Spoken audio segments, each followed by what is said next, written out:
यीशु मसीह क्या कहता है कि पिता का धन्यवाद हो कि उसने कुछ बातों को ज्ञानियों और समझदारों से छुपा कर रखा, लेकिन उन्हीं बातों को बालकों पर प्रकट किया। हम सोचते हैं ज्ञानी लोगों को सारा ज्ञान है ना, वो संसार का ज्ञान प्राप्त कर सकते हैं, लेकिन जो ज्ञान परमेश्वर देता है वो परमेश्वर की ओर से आता है, और वो संसार में वो ज्ञान, वो समझ उन ज्ञानियों को नहीं मिल सकती है। हालेलुया। आप लोग समझ रहे हैं? वचन में लिखा परमेश्वर ने अपनी कुछ गूढ़ बातों को, कुछ गुप्त बातों को ज्ञानियों और समझदारों से छुपा कर रखा, लेकिन वही बातें बालकों पर, मूर्खों पर, निर्बलों पर, वही बातों को परमेश्वर ने प्रकट किया। हालेलुया। इसीलिए पिता का धन्यवाद। इसीलिए प्रभु क्या कहता है, हे सब बोझ से दबे हुए लोगों और परिश्रम करने वाले लोगों, प्रभु कहता है मेरे पास आओ और मैं तुम्हें विश्राम दूंगा। आमेन, आमेन। प्रभु लोगों को, बोझ से दबे हुए लोगों को, है ना, समस्याओं से दबे हुए लोगों को, मन में बोझों को लेकर चलने वाले, बीमारियों में, कमजोरियों में, अपने परिवार के प्रॉब्लम्स, है ना, बहुत सारी निराशाएं, बहुत सारे ऐसी बातें, प्रभु कहता है ऐसे लोगों को कि तुम मेरे पास आओ और मैं तुम्हें विश्राम दूंगा। हालेलुया। प्रभु चाहता है कि उसके लोग विश्राम में प्रवेश करें। हालेलुया। विश्राम में प्रवेश करें मतलब, अगर तुम बीमारियों में होकर आए हो, प्रभु चाहता है कि तुम विश्राम में प्रवेश करो। इसका मतलब उन बीमारियों से चंगे किए जाओ। हालेलुया। ये विश्राम है। आमेन। अगर आप निराशा में, कमजोरियों में, तरह तरह की प्रॉब्लम्स में, अपने मनों में बोझ और बहुत सारी बातें प्रभु कहता है तुम्हारे मनों में है, ऐसे लोगों को प्रभु कहता है मेरे पास आओ और मैं तुम्हें विश्राम। प्रभु के पास आना मतलब प्रभु के भवन में आना। क्या लेकर आना है? प्रभु क्या कहता है, क्या लेकर आना है? अपने बोझ, है ना, समझ रहे हैं आप? अपने मन की निराशाएं, अपनी हीन भावनाएं, अपनी बीमारियां, बहुत सारी ऐसी चीजें हैं, है ना, अपना कंफ्यूजन, वो मेंटली तनाव, वो सारी बातें लेकर प्रभु कहता है मेरे पास आओ, जैसे हो वैसे ही आओ और मैं तुम्हें विश्राम दूंगा। समझ रहे आप? समझ रहे आप?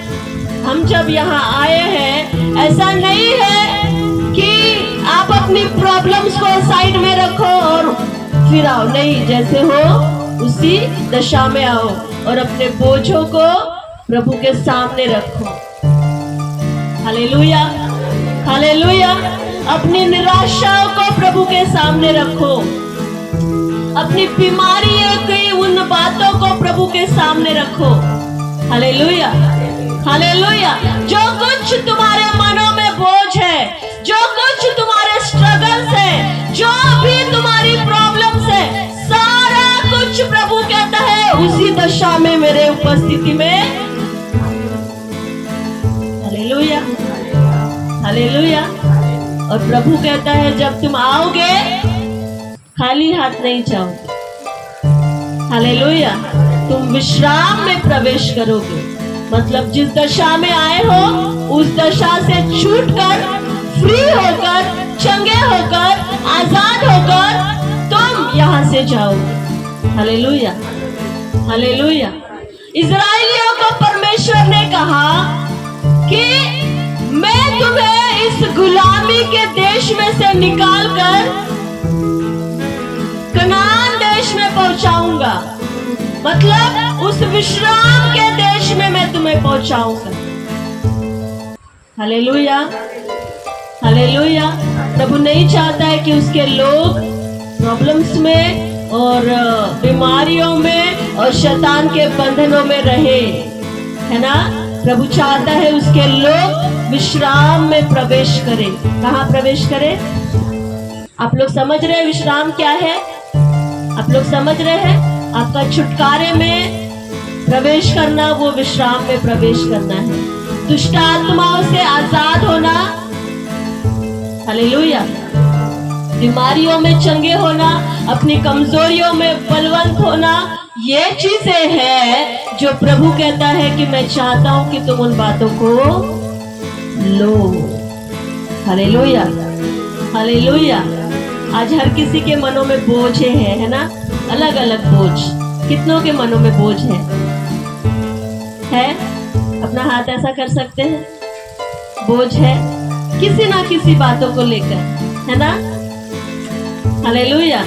आप स्ट्रगल भी कर रहे हैं किसी ना किसी बातों को लेकर। प्रभु कहता है ऐसी दशा में तुम जो हो मेरे पास,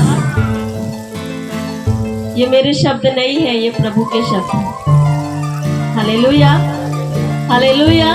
किसके शब्द हैं? प्रभु के सामने भी उस समय जब वो सेवकाई कर रहा था, लोग ऐसे अलग अलग प्रॉब्लम्स में उसके सामने भी थे। किसी का कुछ प्रॉब्लम, किसी की कुछ बीमारी, किसी का कुछ टेंशन, किसी का कुछ, किसी का कुछ। प्रभु उन लोगों को ऊंची आवाज में पुकार कर कहता है, हे सब परिश्रम करने वाले और बोझ से दबे हुए लोगों, मेरे पास आओ, मैं तुम्हें शांत। Hallelujah, hallelujah. एक वचन को पढ़ेंगे, पहला कुरिन्थियों पहला अध्याय वचन 26। हे भाइयों, अपने बुलाए जाने को तो सोचो कि ना शरीर के अनुसार बहुत ज्ञानवान और ना बहुत सामर्थी बुलाए गए और ना बहुत कुलीन बुलाए गए, परंतु परमेश्वर ने जगत के मूर्खों को चुन लिया कि वो ज्ञानवानों को लज्जित करे, और परमेश्वर ने जगत के निर्बलों को चुन लिया कि बलवानों को लज्जित करे, और परमेश्वर ने जगत के नीचों और तुच्छों को, वरन जो है भी नहीं, उनको चुन लिया कि उन्हें जो है व्यर्थ ठहराए, ताकि कोई प्राणी परमेश्वर के सामने घमंड न करने पाए। हालेलुया।